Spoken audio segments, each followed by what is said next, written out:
on voit OpenAI, peut-être qu'OpenAI sera au même niveau qu'un Microsoft de moins et finalement le petit mangera, enfin dépassera, l'élève dépassera le maître.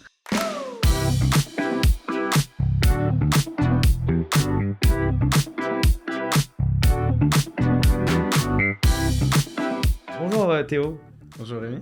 Alors bienvenue au Deep Talk, le premier podcast qui fait parler les faiseurs et les décideurs de la data et de l'IA en entreprise. Alors aujourd'hui c'est un peu particulier, t'es pas en entreprise encore, mais j'avais vraiment envie de te recevoir. D'ailleurs je te remercie pour avoir accepté mon invitation, parce que pour moi tu es une figure de LinkedIn aujourd'hui sur l'IA, peut pas te manquer, hein. Comme je te disais, tu fais partie des top 3 favicon sur la tech IA, au dernier classement que j'ai regardé. Et du coup, pour te présenter, je vais lire un peu de ta bio. Sur ta bio LinkedIn, il y a marqué « Moi, c'est Théo, un mec de 17 ans, qui t'aide à maîtriser l'IA avant qu'elle te maîtrise ». Du coup, je te donne la main et parle-nous un peu de toi, Théo. C'est ça, donc je m'appelle Théo Leblanc. Je suis un créateur de contenu et entrepreneur de 17 ans. Aujourd'hui, je publie principalement sur LinkedIn, mais également sur ma newsletter et sur YouTube. Et avec pour mission de rendre l'IA accessible à tous. Donc à travers mes contenus, à travers du coup différentes interventions que je peux faire, des conférences, des interventions en entreprise, mais également en plaçant des personnes directement dans les entreprises pour construire des outils IA et permettre à ces entreprises et derrière directement leurs clients de pouvoir profiter de l'intelligence artificielle. Comment t'es tombé sur LinkedIn? Comment t'es tombé dans le bain de LinkedIn? Alors, tu vas me dire que c'est pas trop ta génération. Toi, t'es plus TikTok, YouTube. Comment t'es arrivé sur LinkedIn? Je suis un vieux dans un corps de jeune. C'est ça, c'est là où je veux venir. C'est que je déteste les formats courts, TikTok, Instagram, etc. Alors, il va falloir que je m'y mette, donc faut pas trop que je crache dessus non plus. Mais j'aime pas du tout ce format-là où en fait on n'apprend rien, où c'est littéralement juste du scroll intensif et c'est poussé à son maximum, à son paroxysme, tous les biais humains et finalement tous nos fonctionnements du cerveau qui vont jouer sur les addictions, etc. Et s'en servir finalement, les exploiter. Donc j'aimais pas ça et c'est pour ça que je restais un peu loin du contenu. Ça fait quelques années quand même que je commence des projets, que je commence différentes choses, mais je publiais pas de contenu alors que c'est un truc qui m'attire depuis que je suis jeune. Je veux devenir écrivain, dans une autre vie j'aurais été créateur de contenu, enfin youtubeur à plein temps. Du coup j'avais ce rejet là, mais je voyais Ulysse Lubin. Je sais pas si tu vois qui c'est un mec qui publie sur LinkedIn, sur YouTube, un peu partout, qui est très très bon aussi. L'une des meilleures plumes sur LinkedIn. Et avec qui je discutais et qui un jour me dit tiens, pourquoi est-ce que tu vas pas sur LinkedIn? Parce que tu aimes écrire, tu vas revenir à ça, en plus c'est une plateforme qui se développe énormément, franchement fonce, vas-y, va juste partager ce que tu apprends. J'ai suivi son conseil, je suis allé sur la plateforme et j'ai juste commencé à partager ce que j'apprenais. Au départ j'avais 0 ligne édito, je partageais ce qui me faisait kiffer. J'ai commencé en parlant de fiction. Donc vraiment, j'ai commencé en parlant de biais cognitifs que j'apprenais dans une formation. Je faisais un like. J'ai fait de la fiction. J'ai voulu lancer une série de fiction sur LinkedIn, de science-fiction justement. Et au final, ça a floppé. Mais au moins, ça m'a mis le pied à l'étrier. Et derrière, j'étais frustré parce que j'ai commencé. Quand je commence un truc, j'ai envie d'aller jusqu'au bout. J'ai envie de devenir le meilleur. Donc, j'ai commencé à apprendre. J'ai demandé des conseils à Ulysse, à Benoît Dubos, à différentes personnes qui ont pu m'aider, qui ont pu finalement me dire tiens, tu devrais peut-être faire comme ça, tu vas peut-être faire comme ça. Et j'ai eu des refus, mais j'ai surtout eu des gens qui m'ont aidé, c'est ça qui a fait la différence. Et à partir de ça, en analysant les posts des meilleurs, en publiant énormément, j'ai publié une fois par jour pendant plus d'1 an et demi, à force, j'ai eu une croissance relativement linéaire qui m'a fait commencer à créer une petite audience, une petite communauté, puis au fur et à mesure, continuer à m'améliorer, découvrir finalement que ce que je faisais parfois sans faire exprès et qui fonctionnait bien, c'était du storytelling, commencer à aller plus dans cette voie-là, à travailler ça. Puis au final, j'ai eu quelques mois plus tard mon pivotement vers l'IA, où derrière j'ai pu me consacrer à fond à quelque chose sur du plus long terme et construire vraiment quelque chose avec lequel j'étais aligné. Parce que pour l'instant, globalement, même si je m'étais un peu orienté vers l'écriture, vers différentes choses, ça restait, je partage ce que j'apprends et ça reste très large. Mais là, grâce à finalement cette décision de me concentrer à fond sur ce sujet-là, de m'y investir, de m'y impliquer pour les prochaines années, j'ai pu me focus à fond sur un sujet, me faire connaître, pas que autour de ma personne, mais aussi autour de connaissances, autour de thématiques que je partage. Et c'est ça qui a fait la différence. Ok, génial. Aujourd'hui, du coup, tu as plus de 30 000 abonnés sur LinkedIn qui te suivent au quotidien. Donc, tu disais que tu postais une fois par jour. C'est quoi aujourd'hui les contenus que tu postes? C'est quoi les sujets? Alors, je sais que tu vas me parler des IA, tu expliques les IA, tu parles des fonctionnements, tu fais aussi des tutos sur les IA, j'ai pu voir. C'est quoi ta ligne éditoriale aujourd'hui? Tu parlais de ligne éditoriale. Ouais. Ma ligne édito aujourd'hui, c'est déjà me renseigner de mon côté, apprendre différentes choses. Et mon but, c'est de permettre à n'importe qui de comprendre comment fonctionne l'intelligence artificielle, comment est-ce qu'elle évolue, afin d'être capable de s'adapter et de finalement évoluer dans ce monde-là qui bouge très très vite. Donc je vais pas, par exemple, je suis pas du genre à partager les 3 prompts ChatGPT pour faire X. Malheureusement, ça m'arrive parce que c'est ce qui fonctionne et qui fait des likes, même si c'est à contre-cœur, mais de temps en temps, j'en fais parce que c'est ce qui fonctionne et ça fait quand ça fait 5 fois plus de stats qu'un post qui va plus rentrer dans le détail, qui va expliquer le fonctionnement d'un modèle ou comment ça se passe. Bon, à un moment, c'est le jeu, faut aussi en faire un peu, mais principalement, ça va être de rentrer dans le fonctionnement tout en essayant de garder finalement du storytelling et de garder une structure attractive parce que j'adore raconter des histoires. Donc, ça va être de raconter une histoire dans laquelle le lecteur va apprendre et mieux comprendre l'IA. Je te rejoins complètement sur le fait que plus tu rentres dans la technique et plus tu es précis et moins tu fais de like. Malheureusement, le reach il fonctionne C'est pour ça comme qu'il faut ça. réussir à faire du storytelling. Et en soi, j'ai déjà réussi, par exemple, c'était pas méga technique, mais l'histoire avec Sam Altman qui s'est fait virer d'OpenAI, etc. Ça, par contre, ça a reaché grave. Une série Netflix. Quand c'était bien fait, et en fait, j'ai fait un post, j'ai fait 2980 caractères parce que la limite c'est 3000. Et vraiment, je suis rentré dans le détail. En plus, le post, j'ai écrit très vite, mais j'étais purement dans le fait de raconter une histoire. J'étais littéralement dedans et à fond dans ce truc-là.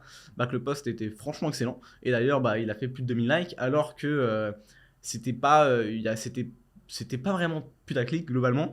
C'était j'essayais de rentrer plus dans le concret. J'étais pas juste en mode tiens il s'est fait virer, théorie du complot. Non, j'étais en mode ok, pourquoi est-ce qu'il s'est fait virer là, c'est quoi le conflit d'opposition derrière, d'idéologie entre les effectifs altruisme, entre au contraire ceux qui sont beaucoup plus amoureux de la technologie, on va dire, qui sont beaucoup plus pour l'open source, et plus rentrer dans le détail de comment ça fonctionne. Et quand on arrive à le raconter, on peut rendre des sujets techniques finalement accessibles et intéressants à tous. C'est le cas par exemple Léo Duff qui est le meilleur exemple de ça sur YouTube. Je sais pas si tu connais. Pas du tout. Pas du tout. C'est un YouTuber qui parle de tech, qui est aujourd'hui, je pense, l'un des plus gros, qui fait le plus de stats, en tout cas en parlant de tech, en parlant beaucoup d'iPhone, en parlant, par exemple, il a fait une vidéo comment est-ce que TikTok a baisé le cerveau d'une génération, qui a fait plusieurs millions de vues. Et il va réussir il va rentrer vraiment dans le technique, vraiment dans le concret, alors que finalement les personnes qui le suivent sont pas forcément des passionnés de technologie, sont pas forcément des nerds, mais c'est super intéressant et ça se regarde extrêmement facilement parce que c'est l'une des personnes sur YouTube qui a la meilleure narration. Je le place actuellement dans le top 3 en termes d'écriture.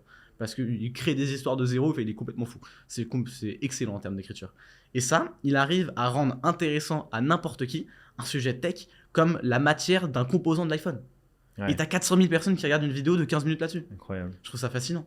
Incroyable. Comme quoi, le storytelling, c'est la clé. Et c'est génial. Du coup, je rebondis sur ce que tu dis. Est-ce qu'aujourd'hui, tu as déjà utilisé ChatGPT pour écrire un post sur LinkedIn, par exemple? C'est le mythe de tous les copywriters. Est-ce qu'un jour, vous avez utilisé ChatGPT? J'en suis pas mal servi à une époque pour faire mes premiers jets.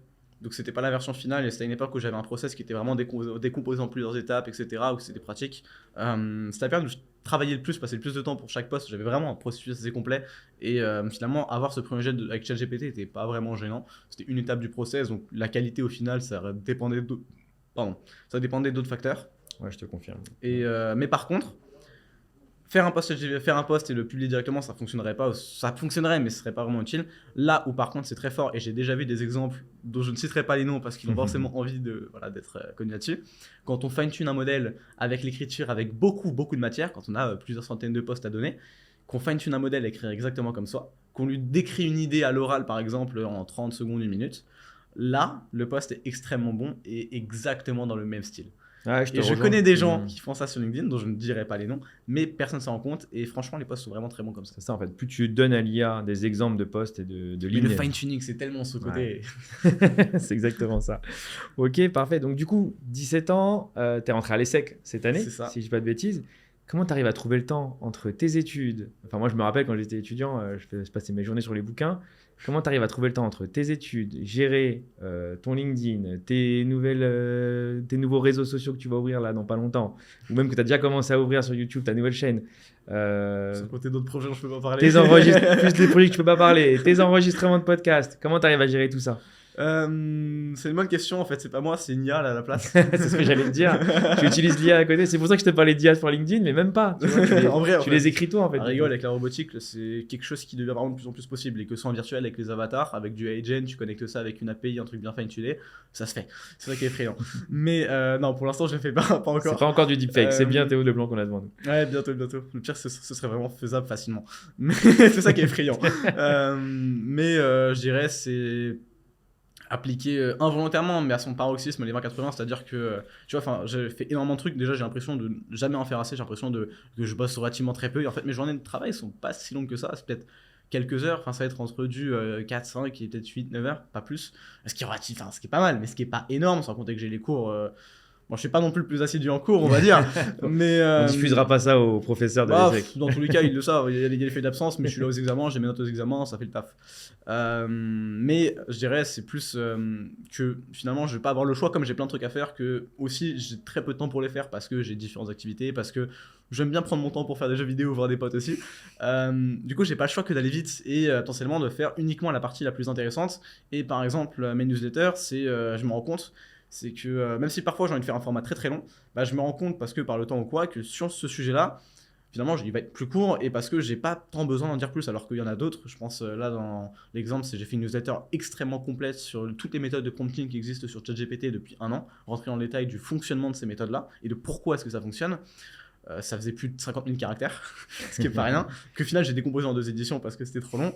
Et ça, alors qu'à la base je pensais faire un truc plus court, bah, au final j'ai fait beaucoup plus long parce que c'était le truc là et j'ai pris un peu plus de temps, mais pas non plus tant de temps que ça. Et en fait, c'est plus réussir à gérer mon temps pour y passer uniquement le temps dont j'ai besoin.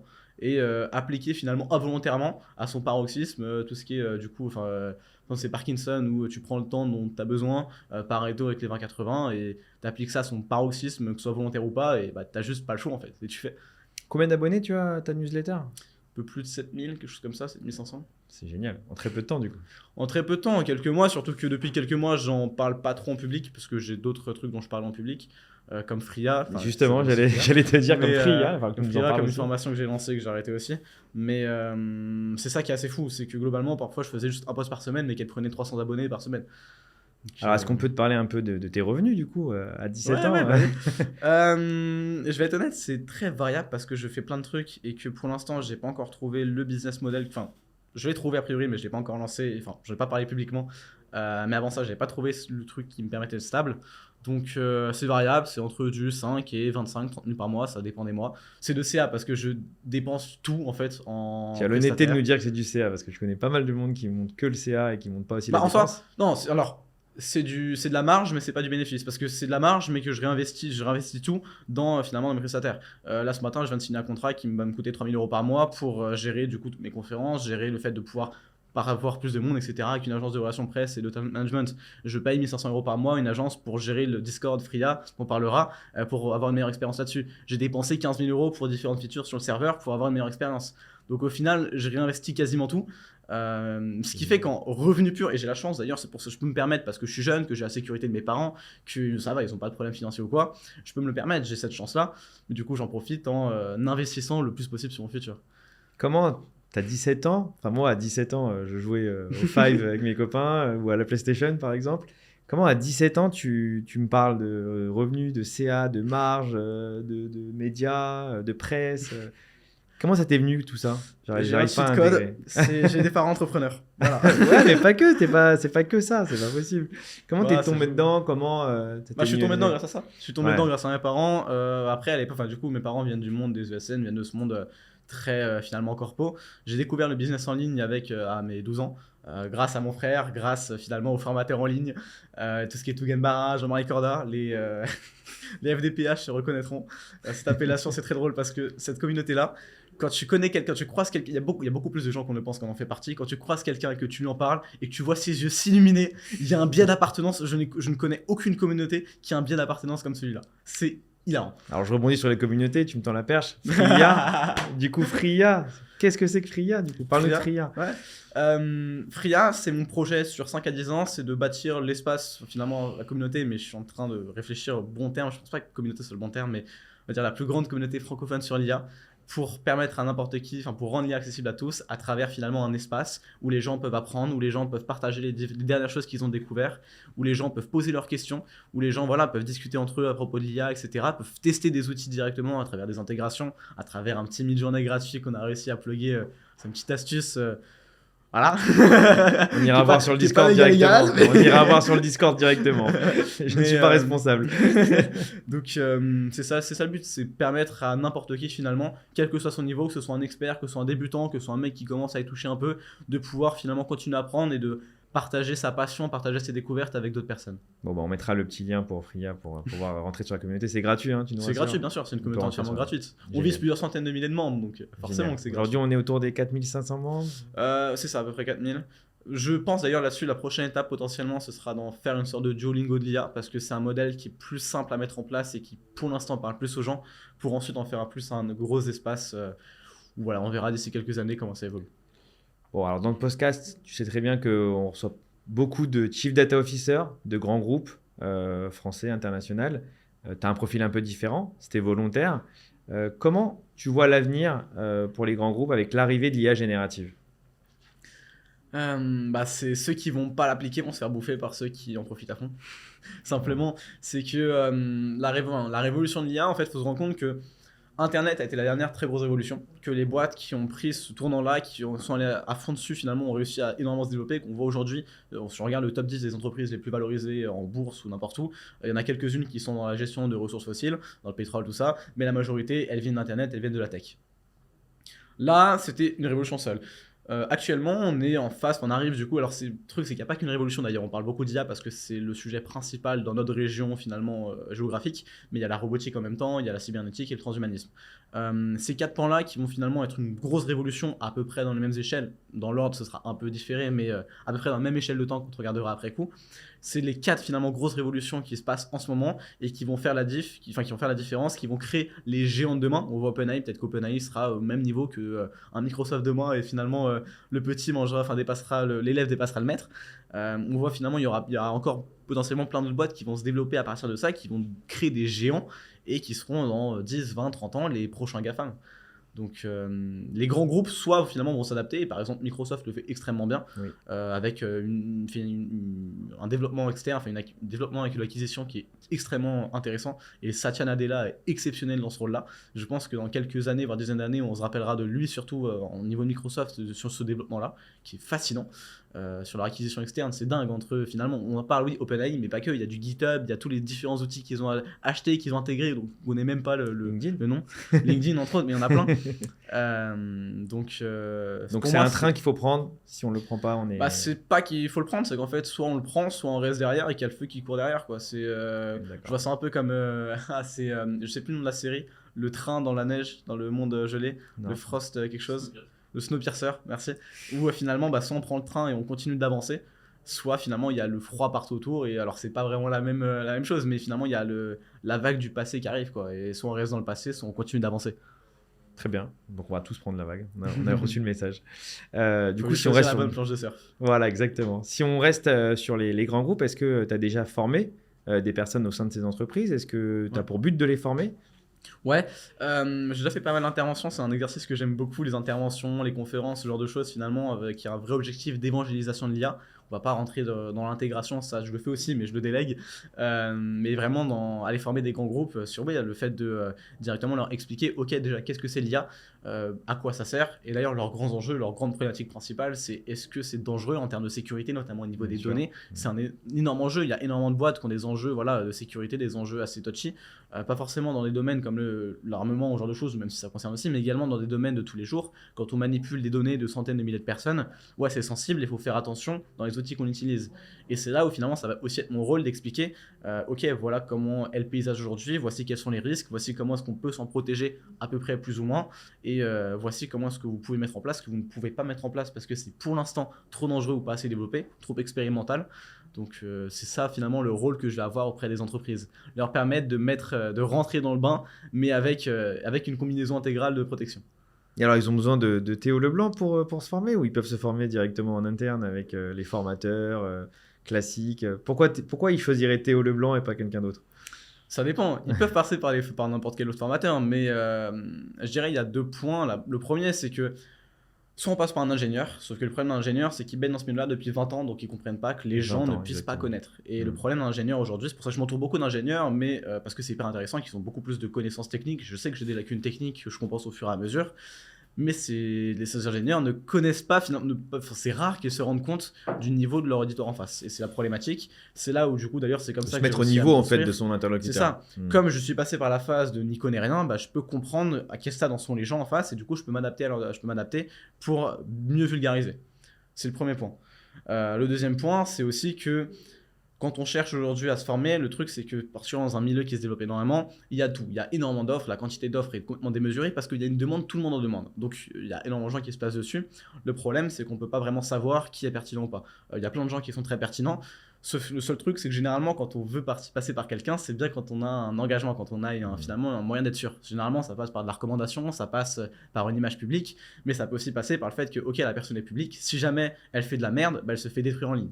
Et si jamais, voilà, et du coup c'est mon cas, je sais que si demain je fais une intervention par exemple où je fais n'importe quoi, ou si jamais je donne un conseil qui s'avère être faux et je mets en danger, je mets en péril la sécurité d'une entreprise, bah je suis fini. En fait, je suis complètement fini. C'est pour ça que je dois faire super attention, c'est même plus dur. Mais c'est le jeu. Ouais, donc ton auditoire en fait valide, met un tampon sur le fait que mais c'est plus en fait que j'ai tellement à perdre si jamais je faisais une erreur que je peux pas me permettre. C'est d'ailleurs pour ça que parfois je refuse parfois des missions, différentes choses qu'on me propose parce que je suis pas sûr, probablement que je pourrais le faire, mais je suis pas certain. Dans le doute, je prends pas le risque parce que j'ai trop à perdre. T'as raison. Non mais t'as raison, c'est une bonne approche. Si on parle un peu d'IA, du ouais. coup, c'est le sujet de Deep Talk. C'est quand même le sujet à la base. C'est quand même le sujet de Deep Talk. On a fait une grosse partie sur l'introduction sur ton profil.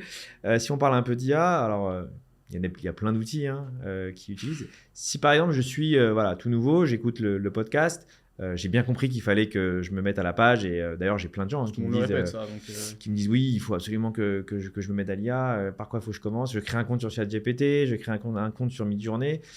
Quels sont les petits conseils que tu donnerais aux gens qui n'ont jamais touché à ça et qui sont aujourd'hui, 2024, et qui ont envie de se lancer dans l'IA? Première étape. Première étape, ça dépend. Si la personne est assez déterminée et motivée, commencez par lire les documentations.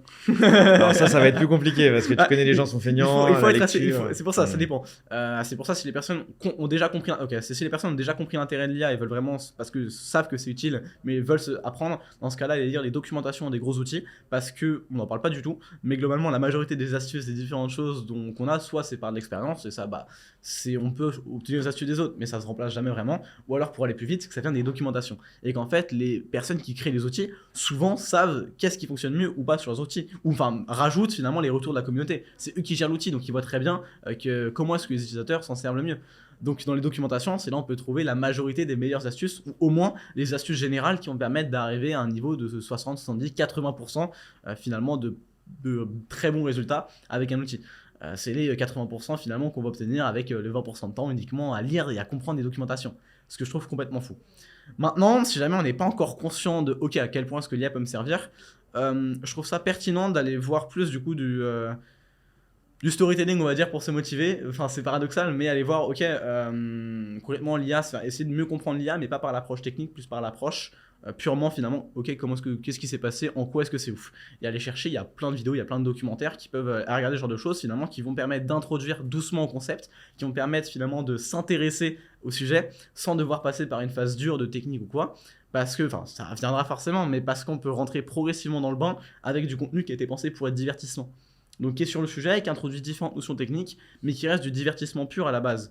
Je pense à toutes les vidéos en mode j'ai entraîné cette IA à jouer à X, j'ai réalisé une IA qui fait A, qui fait machin, etc.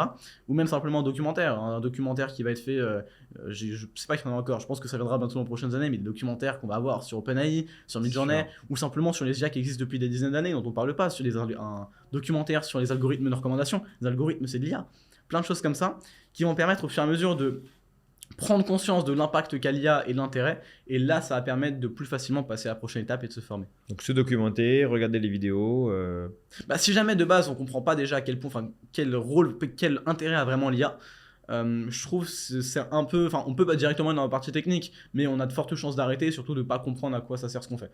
Donc autant passer par une phase plus agréable, on va dire, de passer par du divertissement pour finalement s'ouvrir à tous ces usages-là, à toutes ces possibilités-là, plutôt que de vouloir se dire non, j'y vais dans le dur forcément. Si je dois te demander aujourd'hui quelle est la dernière découverte que tu as faite avec les outils, alors moi, ça serait quelle découverte stylée que tu as pu faire sur les derniers outils? Ça vient pas de moi, ça vient d'un ami, Shubham Sharma, je sais pas si tu connais, qui est sur qui est très sur les automatisations, sur Notion, qui est le mec de Notion sur YouTube, et qui s'intéresse beaucoup à l'IA forcément aussi, qui est un dev à la base.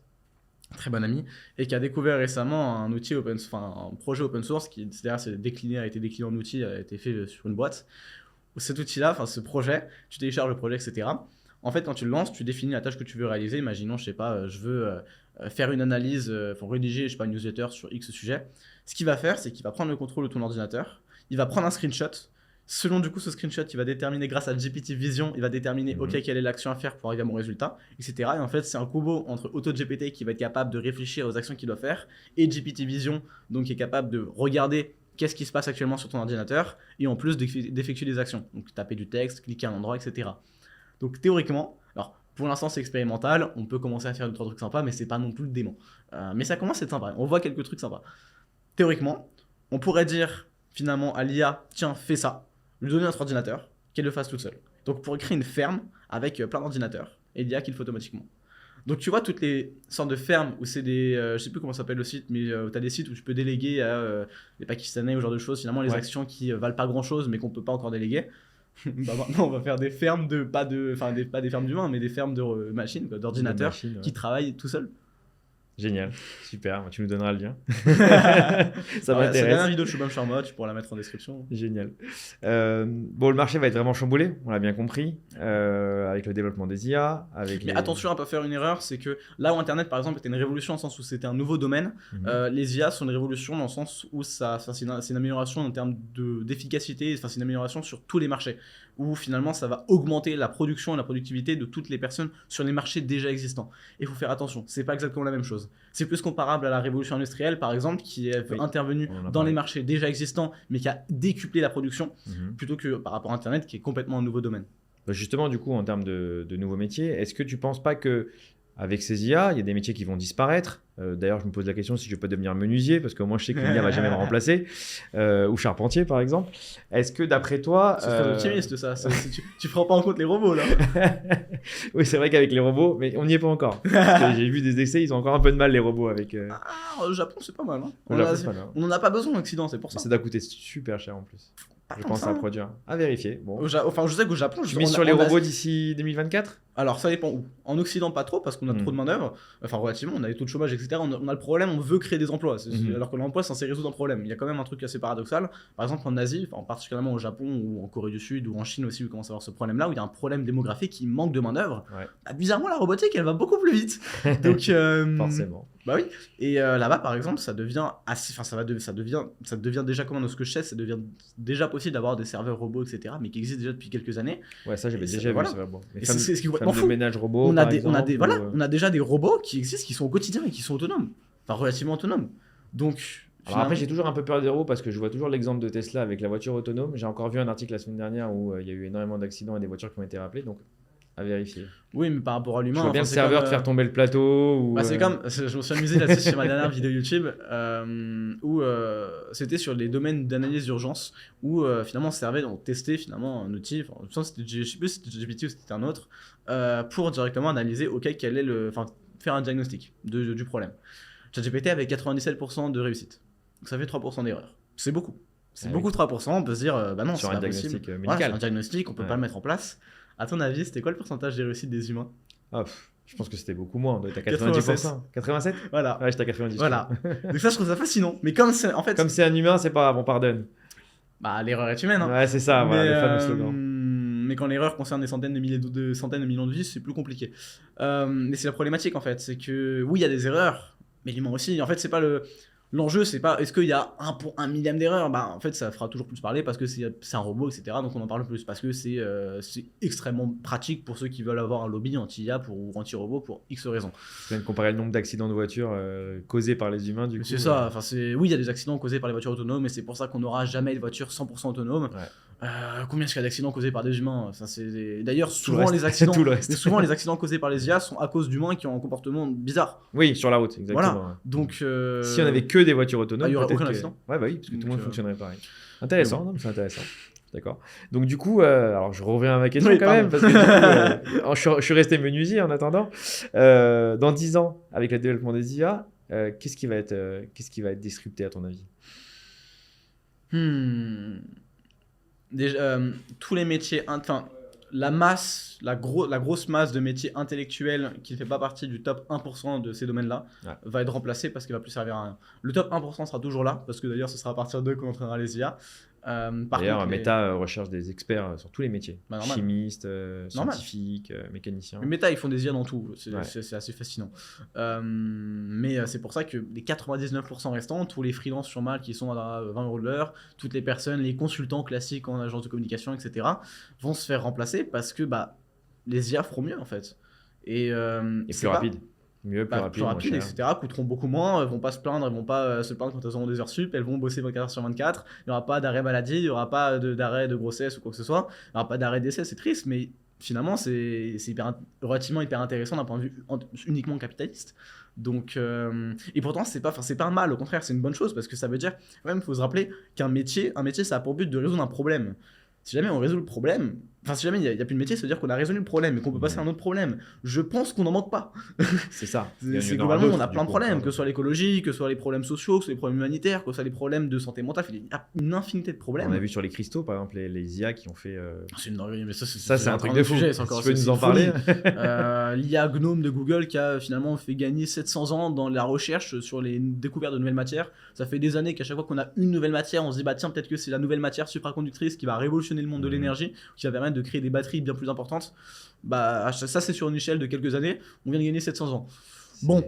Du coup, on a d'autres problèmes maintenant à gérer. C'est ça, c'est. Bah, il y a le problème de, ok, comment est-ce qu'on gère ça, et ensuite, si jamais on trouve un matériau supraconducteur, ok, comment est-ce qu'on le met en place. Il y aura toujours des problèmes, et si on les résout, c'est bien, ça veut dire qu'on avance. Et c'est pas parce que. S'il y a toujours des problèmes, c'est pas pour autant dire que la situation est toujours la même ou être pire en pire parce qu'il y a plus de problèmes. Non, ça veut dire qu'on avance, que l'humanité progresse au fur et à mesure, que par exemple, c'est le niveau social. Le meilleur exemple de ça, c'est les gens confondent être la richesse et. Confondent la richesse et le statut social. Faut confondre l'argent et le statut social. C'est que quelqu'un qui devient riche ne va pas prendre la place de quelqu'un d'autre, il va ajouter de la production. Par contre, il prendra la place dans l'échelle sociale. Et souvent, c'est ça qu'on jalouse. Et c'est la même chose là-dessus, c'est que quand on remplace des métiers et qu'on crée de nouveaux problèmes, en fait, la situation est mieux. On produit plus, on est capable de résoudre plus de problèmes. Par contre, l'échelle finalement des problèmes et la manière dont on le voit reste la même. Notre perception reste la même parce qu'il y a toujours autant de problèmes. Et donc c'est un problème, c'est un bien mental, et parce qu'aussi on a besoin d'avoir cette échelle-là pour continuer à avancer, continuer finalement. Si on se dit ok, bah on a résolu le problème, on fait quoi maintenant? Bah on s'amuse. Bon, il y a toujours des trucs qui ont toujours envie d'avancer. C'est aussi voilà, on a une espèce qui veut quand même, une espèce humaine, enfin une espèce naturelle qui veut proliférer, qui veut se reproduire. C'est normal, biologiquement c'est comme ça qu'on fonctionne. Donc, mais il faut quand même se le rappeler que finalement, quand on a l'impression que ouais, c'est au même niveau qu'avant, voire c'est pire, qu'on a l'impression que les riches prennent la place des pauvres, etc. Non, c'est un biais. C'est que ils prennent la place dans le statut. Peut-être que le problème mineur devient le problème majeur maintenant parce qu'on a remplacé l'ancien problème majeur. Mais pour autant, ça reste un avancement. Du coup, on détruit des emplois, mais on en crée aussi, c'est ce que j'ai bien compris. Et même on transforme, même, j'ai envie de dire. Mais forcément, en fait. On se transforme et du coup, on crée d'autres nouveaux emplois. Je trouve parler de création d'emplois, c'est même idiot, c'est pas le bon terme, parce que on crée pas des emplois, on a un problème qu'avant on pouvait pas résoudre, et maintenant on se dit bah tiens, on a de la main d'œuvre, on va peut-être la mettre dessus. Ok, Donc, pas mal. Je vois. Le terme création d'emploi, je pensais pas adapté, et on se rend compte d'ailleurs à chaque fois qu'il y a une destruction d'emploi, tiens, il y a bizarrement quasiment autant d'emplois qui vont être créés. Belle coïncidence. Ok. J'imagine, au vu des nouvelles actualités sur les IA, tu as vu la création de Mistral.ai qui est impressionnante, fait par 3 Français d'ailleurs. Pour une fois qu'on a un peu de souveraineté française. Alors qu'ils ont travaillé aux États-Unis avant quand même. Hein. Oui, bah forcément. Mais bon, ils sont venus avec leurs belles idées. c'est ça le problème, chercheurs. Ouais. Et donc du coup, qu'est-ce que tu penses toi aujourd'hui de la course à la donnée dans l'injection et dans l'entraînement des modèles? On voit aujourd'hui que c'est une bonne question parce que on se pose la question, est-ce qu'il va falloir sur ChatGPT 4, sur ChatGPT 5, 4.5 pardon, sur ChatGPT 5, il va falloir mettre encore plus de données, on parle de pétadonnées, pétaoctets, de téraoctets. C'est une erreur. Par rapport à l'écologie, c'est une catastrophe. Ah, je pensais même pas à ça. J'y parlais tout à l'heure d'environnement. On va couper ça. Mais non, mais si tu veux, quand on voit que Mistral AI est capable de faire aussi bien qu'un Llama 2 par exemple, avec moins de données. Je sais plus combien est-ce qu'il fait de milliards de paramètres. C'est 100 000 millions, je crois, de paramètres sur. 100 000 millions 100 000 millions, ouais. Okay. De données, ce qui est beaucoup moins qu'un ChatGPT 4. Bien sûr. En fait, avec des performances qui sont aussi bonnes. Donc, est-ce que tu vois, les évolutions en 2024 plutôt en termes de course aux données, un peu comme il y avait eu la course au méga, la course au giga à l'époque sur les téléphones ou sur les microprocesseurs, ou est-ce que tu vois justement plutôt des choses un peu plus structurantes, intelligentes qui permettent d'améliorer? Je pense qu'on aura une polarisation. C'est-à-dire que, en fait, faut faire la différence entre le nombre de paramètres et la capacité du modèle. Le nombre de paramètres, ça va être, pour la faire très courte, le nombre d'informations différentes que va avoir ChatGPT, ou que va avoir n'importe quel modèle. Par exemple, c'est pour ça qu'avec 200 milliards de paramètres, il va être capable de parler de plus de sujets à peu près au même niveau qu'avec seulement 8 milliards, il va être plus limité. Le meilleur exemple là-dessus, c'est sur tout ce qui concerne les sciences, les maths, où les plus petits modèles ont beaucoup plus de mal, parce qu'ils ont moins d'informations et c'est pas la priorité. Surtout pour des démos et ce genre de choses, c'est pas du tout la priorité. Mais par contre, il faut se rendre compte que la capacité de génération du modèle et voilà, la qualité de ces générations va pas être dépendante du nombre de paramètres, mais de la qualité des données.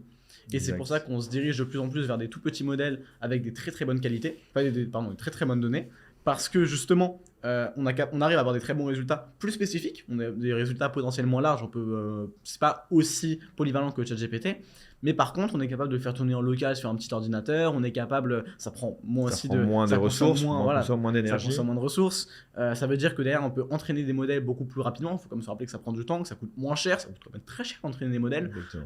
On peut beaucoup plus faire joujou, on peut beaucoup plus s'amuser, et donc on peut aller beaucoup plus dans des niches. Parce que si on a un petit modèle, que ça nous coûte que quelques centaines d'euros à faire un modèle vraiment spécifique, à faire plus que du fine-tuning, vraiment un vrai modèle dédié, ce sera plus simple avec un modèle à seulement 4-8 milliards de paramètres qu'avec un modèle à 200 milliards.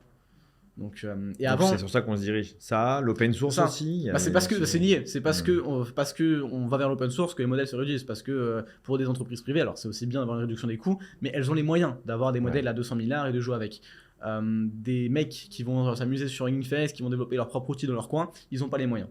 Par contre, sur un modèle à 8 milliards, un modèle même à 16 ou 32 milliards, c'est plus accessible déjà. Et c'est l'intérêt, c'est pour ces personnes-là, de pouvoir justement, en fait, là, ce que font les géants avec ces petits modèles, avec la conception finalement même de méthodes, avec Mistral, on le voit, qui permettent de réduire la taille en gardant des bonnes qualités, en gardant un panel assez large, c'est qu'ils donnent les clés, ils donnent les outils à finalement la populace, à tout le monde qui n'ont pas les moyens de pouvoir s'amuser dans des domaines dédiés. Je sais pas, il y a un mec qui va être fan en IA, mais qui va être fan... je sais pas, qui va être fan d'un truc d'histoire hyper spécifique, qui va être fan, je sais pas, il va être fan des batailles, je sais rien, il va être fan de l'histoire militaire de tel pays, mais il va pouvoir peut-être, ou l'histoire militaire tout court, développer une IA qui va être dédiée là-dessus, qui va avoir une utilité, j'en sais rien, pour de l'histoire ou pour de la cohérence, peut-être, sur de la cohérence historique, sur des récits, même sur de la fiction. C'est parce qu'il y aura ces modèles qui auront été mis par disposition, c'est un truc qui n'aurait jamais été fait par des grosses entreprises, parce que l'intérêt est relativement faible, mais pour un passionné, ils lui ont donné les clés, et il y a des milliers de passionnés qui vont s'amuser, qui vont créer des trucs hyper spécifiques, mais géniaux. Et c'est ça qui est vraiment génial. Super, je vois ta vision, ça fait rêver pour 2024. Bon, tu sais sais que 2024, un peu plus, ouais, sur les 5 prochaines années. C'est ça, exactement. Tu sais que je dirige le cabinet du coup Unique, tu parlais de SN tout à l'heure. Si tu dois donner un conseil à tous les consultants Unique, et à tous les consultants, pas que Unique, tous les consultants des cabinets et tous les consultants sur Paris et sur la région en data et en IA, si tu dois leur donner un conseil pour préparer l'avenir du coup, qu'est-ce que tu leur dirais ? Il y a deux pans. Venez écouter mes formations. Pas mal. Ça, c'est bon, c'est fait. Ils ont compris. Il y a deux pans. Le premier, si jamais, pour X raison, vous faites un rejet complet de l'IA, vous voulez pas faire de l'IA, demandez-vous si vous avez les capacités, les moyens de faire partie du top 1% de votre domaine sans l'IA. Dans ce cas-là, pourquoi pas, ça se tente. Parce que vous ferez partie du top 1%, que vous aurez aucun problème et que ce sera bien même sans IA.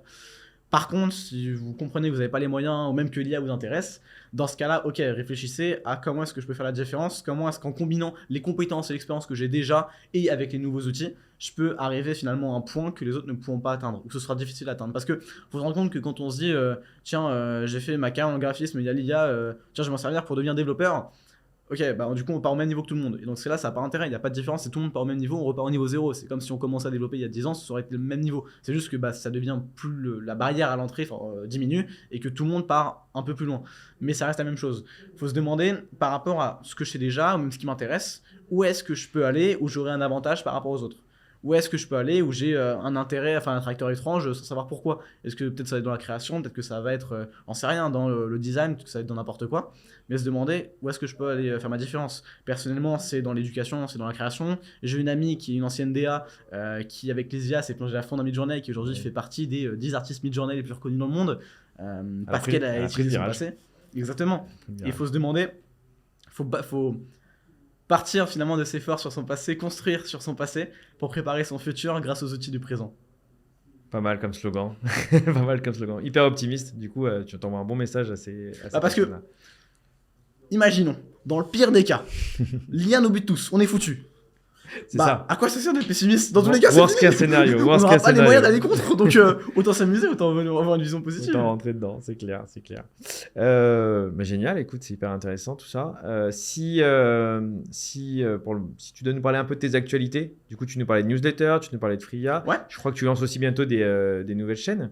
J'ai lancé ma chaîne YouTube du coup il y a un mois au moment où on tourne, je sais pas quand est-ce que l'épisode sera publié. Début d'année. Début d'année, ok, bah du coup il y a un mois et demi, voire 2 mois. Où je vais lancer que quelques vidéos.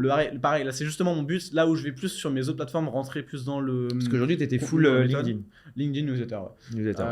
Où j'étais plus du coup plus dans le fonctionnement, etc. Là, YouTube, j'ai plus m'amuser justement à raconter des histoires. Ce dont je parlais, au fait de. Mon but, ça va être d'intéresser les gens à l'IA. Et donc, tu es seul face caméra et tu parles sur C'est ta ça, chaîne avec YouTube. du Ok. montage, avec différentes choses, mais un format storytelling pur. Quoi. Un format à la Léoduff, à la hard disk, il y a plein d'exemples comme ça, finalement de storytelling pur où je vais raconter l'IA, où je vais finalement intéresser les gens à ce qui m'intéresse. Mon but c'est de passionner les gens en tant que passionné. Donc, d'actualité, nouveautés.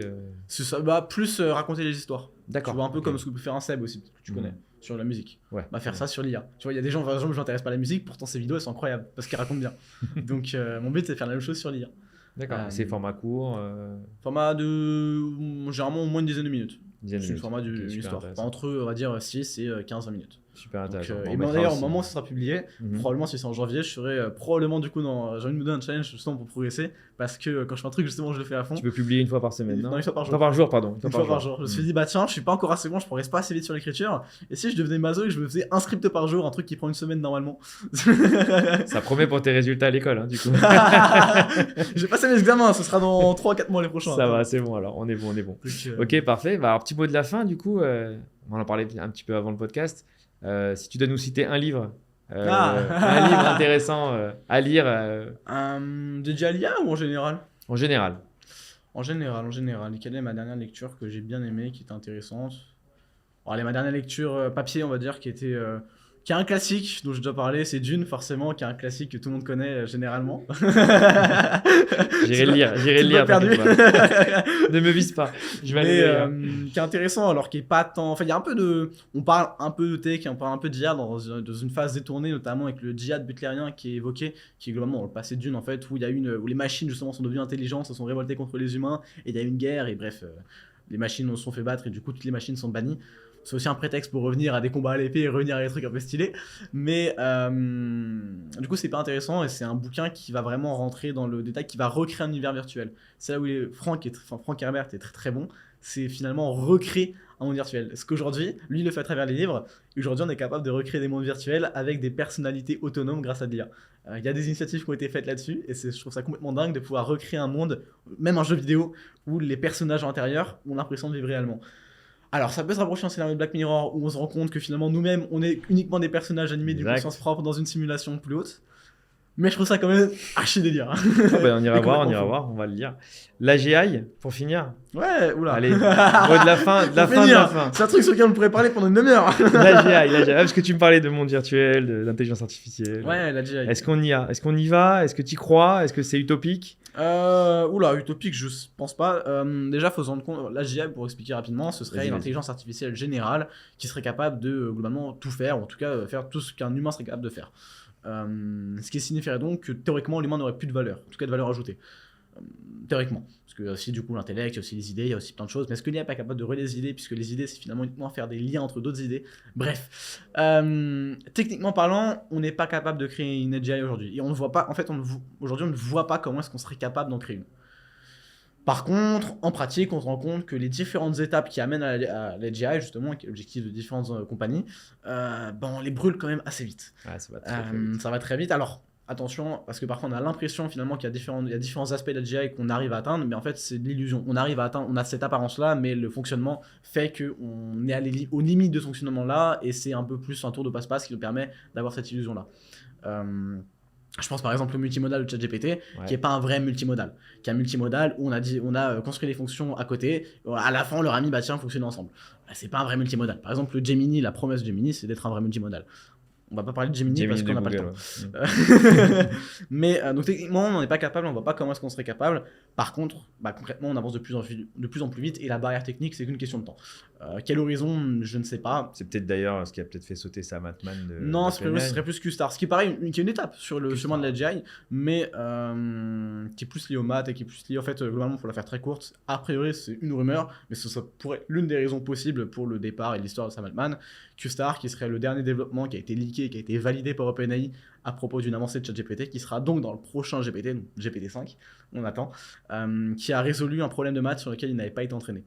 Incroyable. Ce qui donc veut dire, pour expliquer, parce que ça peut paraître basique en fait. Oui, parce que normalement, ChatGPT est censé reproduire ce qu'on lui entraîne. En fait, il faut se rendre compte que la logique, c'est pas logique. Les IA qui en parlent, etc., n'ont pas de logique. Tout ce qu'elles voient, c'est des 0 et des 1. Et elles sont entraînées à prédire la suite. Et donc, arriver à une forme de logique. Il y a l'Othello, il y a le test de l'Othello aussi. Je sais pas si tu avais parlé. Non, en gros, ils ont donné un Othello, un jeu d'Othello. Ouais. Et ils se sont rendus compte que pour résoudre le jeu, il a créé lui-même des suites numériques. Et donc, ça, c'est fou. Parce qu'on s'est dit, mais c'est lui qui a créé des suites numériques. Alors, je trouve ça moins fascinant parce qu'il y a des exemples, du coup, il y a probablement des exemples de création de suites numériques. Il y a eu des exemples de ça? Dans son entraînement, il y en a probablement. Déjà, oui, d'accord, on l'a déjà entraîné sur création numérique. Là, ce qui est fou, c'est qu'en fait, c'est un problème sur ce type de problème, il n'avait pas été entraîné dessus, et donc il a été capable de comprendre la logique du problème alors qu'il n'a pas de logique. Enfin, en tout cas, en fait, on ne sait pas réellement comment fonctionne la logique. Le cerveau humain, c'est une boîte, non. Le cerveau humain, on sait à peu près de très loin comment est-ce qu'il fonctionne, mais ça reste très flou. Et on ne sait pas vraiment comment fonctionne, par exemple, la conscience, comment fonctionne, si les émotions, on sait, mais il y a pas mal de trucs qu'on ne sait pas vraiment. On sait où ça se passe dans le cerveau, mais on ne sait pas trop ce qui fait que ça fonctionne. Comment, pourquoi.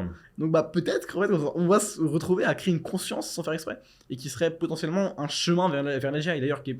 la conscience, je suis pas sûr, peut-être que je dis une bêtise, je suis pas sûr que la conscience soit nécessaire pour arriver à l'AGI. Je pense pas non plus, je pense pas que l'AGI serait conscient. On raccroche souvent les deux. Et d'ailleurs, on n'a aucun intérêt aujourd'hui à créer une conscience, mais peut-être qu'on va finir par le faire sans faire exprès. C'est ça. Mais on n'a aucun intérêt capitalistiquement à créer une conscience à l'IA, parce que l'intérêt de l'IA, c'est justement au contraire qu'elle en a pas, et que elle a ni éthique ni conscience, qu'on peut la faire bosser 24 heures sur 24 et qu'elle va pas se poser de questions. Donc, c'est marrant, une IA qui te dit non, je suis aux 35 heures, c'est bon, je m'arrête. Non, je pense plus récemment, c'est des histoires avec Replica, avec même l'employé de chez Meta, il me semble, qui avait parlé non, elle est consciente, elle est enfermée, faut libérer l'IA sur laquelle il travaillait. C'est iRobot un peu ça. Ouais, mais où en fait c'était une fausse confiance. C'était juste lui, la manière dont tu l'as parlé, où ça a donné l'impression. Il faut faire attention. Mais donc, revenons vers l'AGI. C'est la très grande peur de la majorité des acteurs dans la tech. Et c'est pour ça que c'est les deux camps qui se séparent. On a parlé très rapidement en parlant de Sam Altman, l'effective altruisme, et j'ai oublié le nom de l'autre, mais globalement c'est ceux qui sont pour l'open source et qui sont pour la tech. Globalement, d'un côté, on a ceux qui sont en mode la tech c'est cool, mais ça va très vite, c'est quand même assez dangereux, il faut quand même qu'on le sécurise, il faut quand même qu'on prenne notre temps, on soit tranquille. Et l'autre côté, c'est ceux qui sont en mode c'est cool, venez, on donne les clés à tout le monde pour que tout le monde s'amuse à créer des trucs de ouf. D'avoir entre les deux, je pense. La majorité, c'est quand même une bonne polarisation, parce que c'est dur d'être entre les deux. C'est pas on se retrouve à être entre les deux, mais c'est un peu bâtard, parce que entre les deux, ça veut dire je te donne les clés, mais pas complètement. C'est bizarre. On peut pas. C'est soit on donne les clés, soit on les donne pas. Donc c'est pour ça qu'il y a un vrai conflit d'opinion, un vrai conflit de philosophie, et qui fait que c'est relativement dangereux. Mais la grande peur de toutes les personnes justement qui sont dans l'effective altruisme, qui sont en mode faudrait peut-être sécuriser quand même un peu, et c'est ce qui était d'ailleurs l'objectif d'Elon Musk, qui est effective altruisme avec la création d'OpenAI, c'est créer une AGI en contrôlant, en gardant la sécurité pour éviter que ça parte n'importe comment. Sam Altman est de l'autre camp. Sam Altman a pris le pouvoir. On verra comment ça se passe. En tout cas, ce qui est sûr, c'est que ça va être très excitant, que c'est très dur de prédire le futur, que peut-être on sera tous tués par des IA qui seront conscientes et qui se diront bah non, c'est des méchants, on est meilleurs qu'eux, parce qu'on a fait la même chose avec les animaux. On n'en sait rien, mais en tout cas, ce qui est sûr, c'est qu'on va bien s'amuser, que ça va être marrant et que en tout cas, c'est très excitant. Eh ben, merci beaucoup, Théo. Merci à toi pour l'invitation. C'était hyper intéressant. J'espère que nos auditeurs ont apprécié toutes ces informations. Je te souhaite de réussir tes examens. À bientôt. Je suis pas trop inquiet. Faut pas dire, ça devrait aller. Qui m'aide. Ça devrait aller. Tu vas te faire aider par l'IA. Et puis on va te suivre. On va suivre tes actualités passionnantes, tout ce que tu nous as expliqué là. Et je te remercie d'avoir participé au Deep Talk. Merci. Bonne journée. La prochaine Rémi, et à la prochaine. Je vous remercie beaucoup d'avoir suivi cet épisode jusqu'à la fin, et je vous dis à très bientôt dans un prochain épisode du Deep Talk.